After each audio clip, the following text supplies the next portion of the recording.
Hi, everybody. Welcome to our Asian American and Pacific Islander Heritage Month Spotlight. And today we have my friend, Miss June Taylor. Good morning, June. Hi, good morning. Thank you for having me. I really appreciate it. And thank you for hosting these events. This is awesome. I am so grateful to have you here. But before we get started, I'm going to share a little bit of your bio with everybody. So June, you are currently the Chief Human Resources Officer for Denver Public Schools. You oversee 15,000 employees and 90,000 students in DPS. That's amazing. Prior to coming to DPS, you clerked for the 2nd Judicial District in Colorado, and you spent a decade as a federal attorney with Western Area Power Administration and the Federal Communications Commission. In 2015, you joined Governor Hickenlooper's cabinet as the executive director of the Colorado Department of Personnel and Administration and state personnel director. And in this dual role, you served as the state's chief administrator and oversaw all human resources functions for the state's more than 33,000 classified employees. You have been a member of senior leadership for 18 years in 3 distinct industries, including serving as the Attorney General's Chief Operating Officer and head of Lockheed Martin's Space Culture, Diversity, and Equity Opportunity Programs. And you are a member of the Colorado Asian Pacific American Bar, and you have received the Lockheed Full Spectrum Leadership Award. And you graduated cum laude from Phi Beta Kappa from the University of New Mexico, and you earned your JD from the University of Denver College of Law. But your most important job is daughter to your most amazing mother, who's cute as a button. And it's just... She keeps me busy, that's for sure. Our Asian moms are great. And I want to say, like, you're a Nisei. So your mom's a first generation, you're a second generation. And we're just so excited to have you close out the month of May for Asian Heritage Month. And it's fitting because your name is June, that you would take us into June today. So, thanks for taking the time. Thank you. I appreciate you having me. So where were you born originally? Where are you from? So my father was Air Force, and and Anglo. He met my mom in Japan, and she was a flight attendant. After many years of courtship, my father was transferred back to the States and to the Air Force Base back in Maryland. And so I was born at Andrews Air Force Base in Maryland, but grew up in Virginia, lived there for a few months in Maryland, then grew up in Virginia, where I lived most of my life before moving to New Mexico to go to school. Wow. And were you always interested in doing like law? Did you talk a lot? Were you in like leadership clubs and stuff in school? Is that what led you into law? No, so it's funny that Jess. So I grew up in southeastern Virginia, which was primarily in terms of racial diversity, African American and Anglo, and that's it. In terms of like any kind of Asian clubs, it was my mom, my younger sister, and me. That was it. We did not really have any.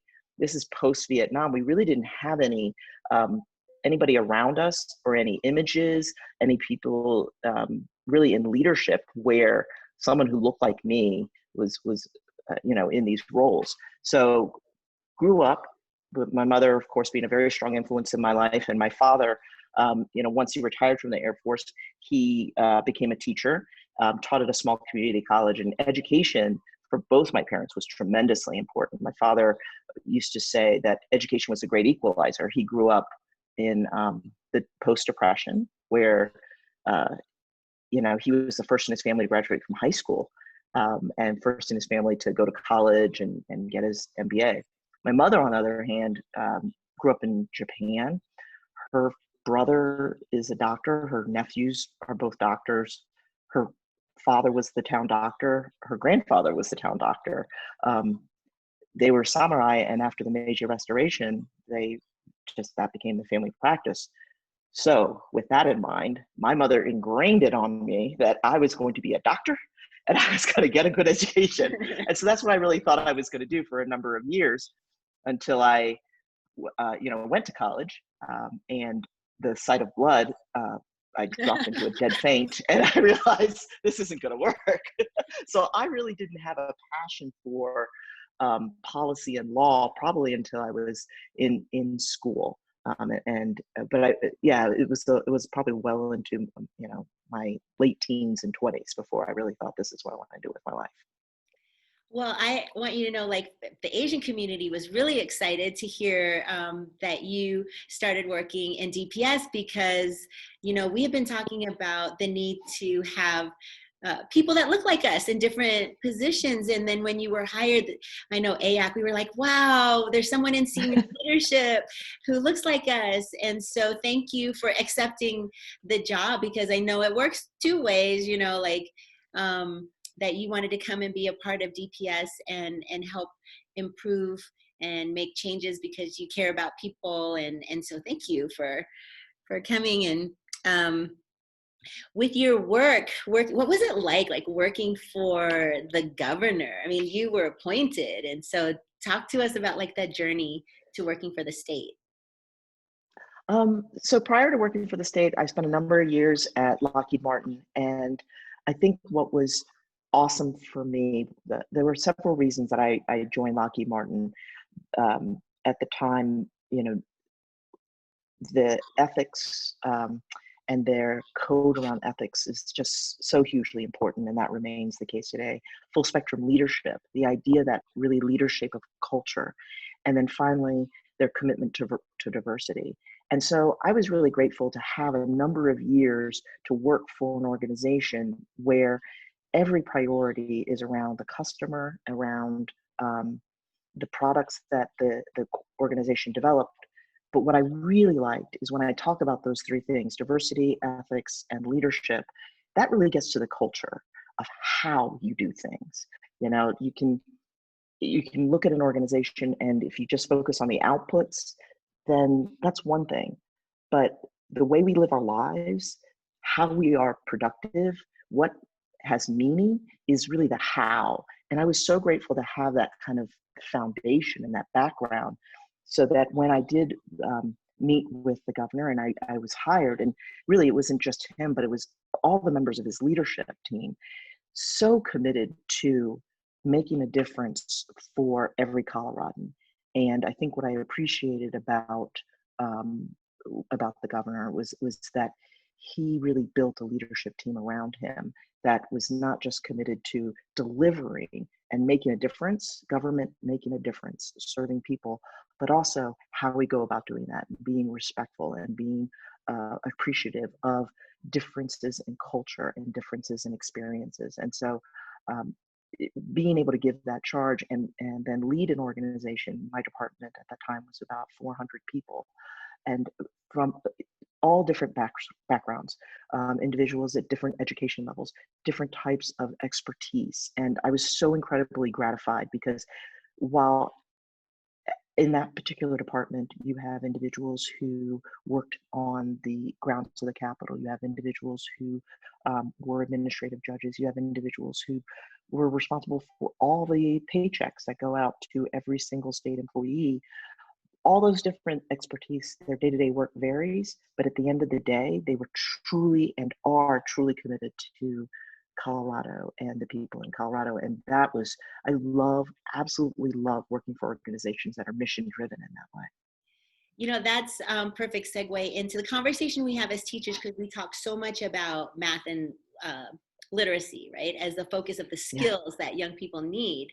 But we're always talking about, well, there's other like soft skills that we need to teach young people. And now with COVID and how we are like reimagining the things that we value and what are the skills that we need, because in this new age we are always thinking about jobs that haven't even been created yet. So what are some skills you look for? What's some advice you would give to young people about that can be transferred to no matter what job they have? What are some things you think that we should be talking with young people about? Oh boy. And the older I get, the more ancient I sound. I I don't know if anybody will listen. Now's your chance. This is your we're forced to listen to you right now. I will say that the people that I have found around me who have been incredibly successful and who I've tried to learn from, these are individuals who really take time to listen and to ask questions. Some of the most successful leaders that I see, and I've been lucky, I've been around amazing leaders. The most successful ones are incredibly present. I cannot emphasize that enough, is focus on what you are doing right now. Let that other person know that you are here and you are listening to them.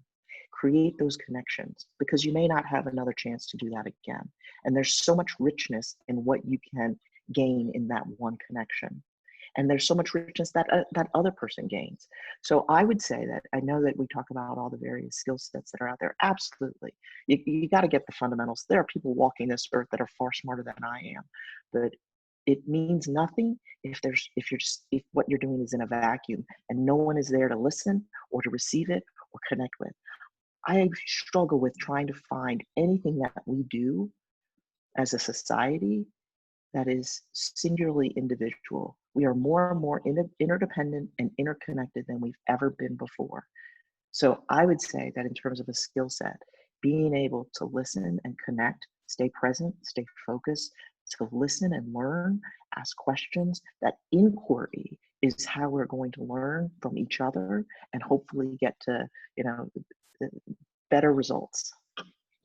That's so perfect, especially as we're focusing on these messages to young people in the Asian community and young Asian leaders, because that is a strength that we are collectivists, right? We understand the importance of putting others before ourselves. It's kind of how we've grown up, but we can leverage that as a benefit into going into our communities to be an example to other people.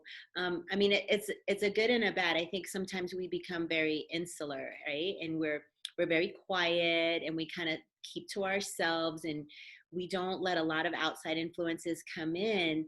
So in one way, what is a deficit is a strength, and what is a strength is a deficit. So I think one of the reasons why I wanted to do this is to show people that there are leaders in the Asian community who are using their voice and in a very productive way. It doesn't have to be loud.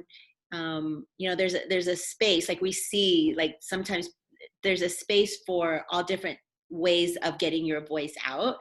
But I really want to encourage young people to find some place in the community to give back and share, because I need to see you. Like, I need to be able to look up and see, oh my goodness, June is there, like someone who understands, and plus not only being Asian, but you're also biracial like me. And so like, there's so many connections that make me as an employee of Denver Public Schools feel like, there's someone, if I needed support, you would be there. And I think that's kind of like how it works in our society. We're better together. And we even talked before we started going live that we need to spend time being around other people that are different from us. And part of that is going to be us as an Asian community making ourselves available to other demographics, and not just always being by ourselves, but going out and sharing. I mean, do you have additional thoughts about that? It's interesting that you bring that up. I think I look back on it upon reflection. I don't think I was aware of it at the time, but growing up, being really oftentimes the only biracial person, the only Asian person in the room, certainly the only child of an immigrant in the room, I was really aware that lots of times that the other people I would be meeting, I would be the first and only person they would ever meet who looked like me.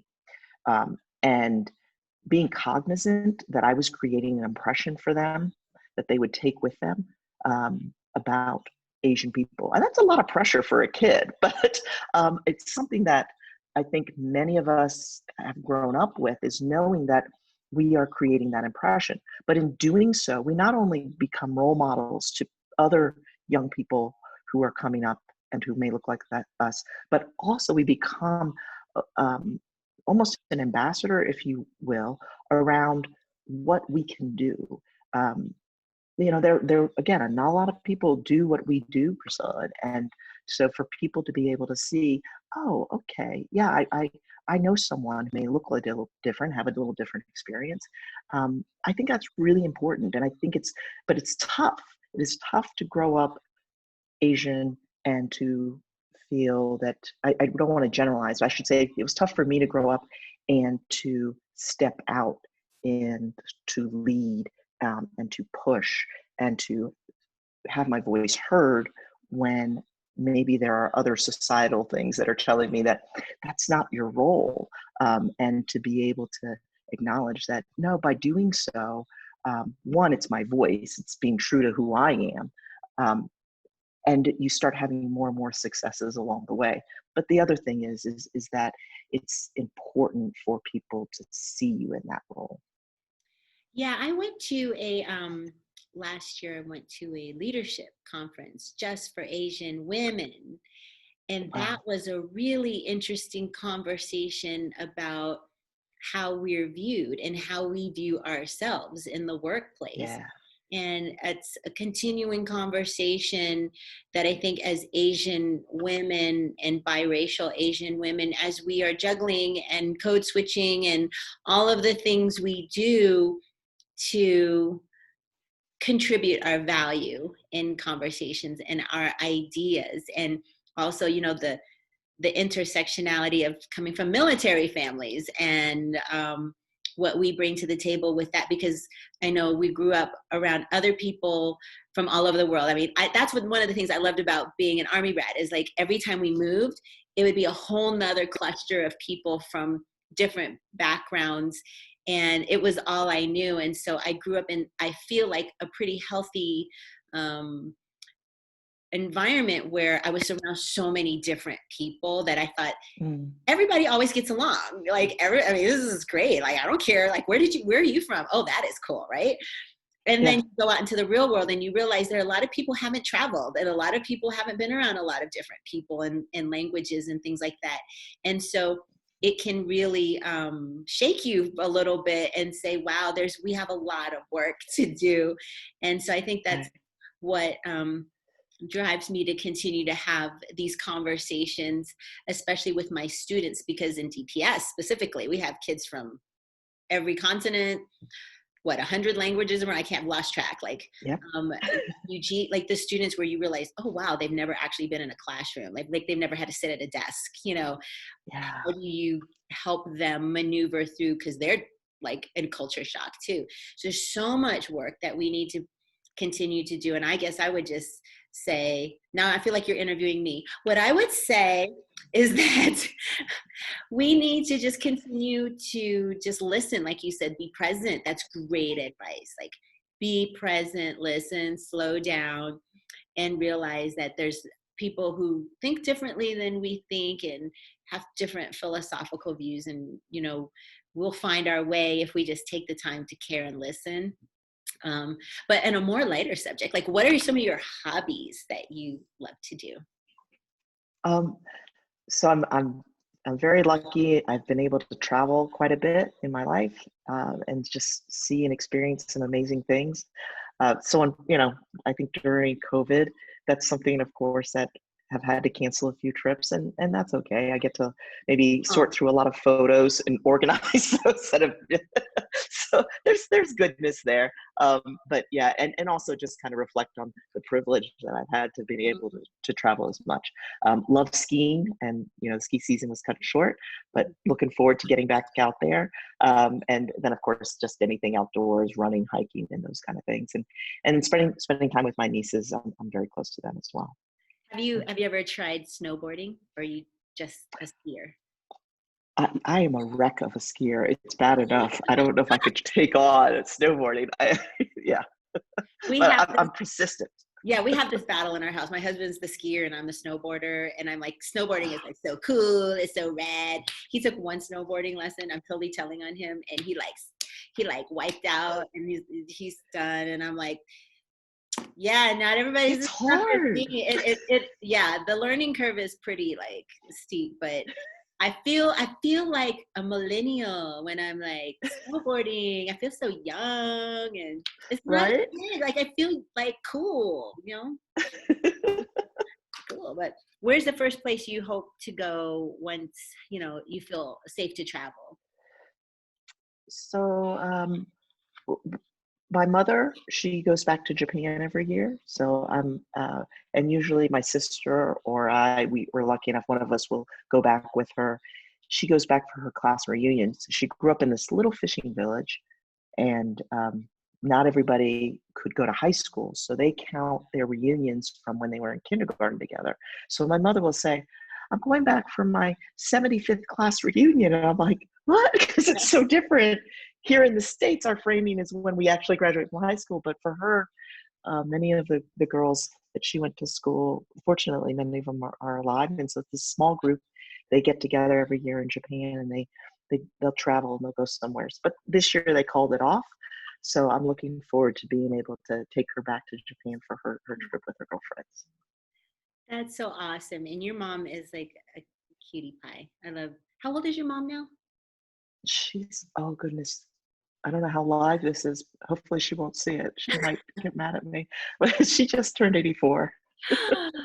No, there's honor. There's honor in that. Okay, so our Yeah. moms are 2 years apart. My mom's 82. Okay. So yeah, so Okay. we need to get a coffee tea date with There you them, go. and they can get all dressed up like Asian women do with their like Gucci and fancy hats Right. and high.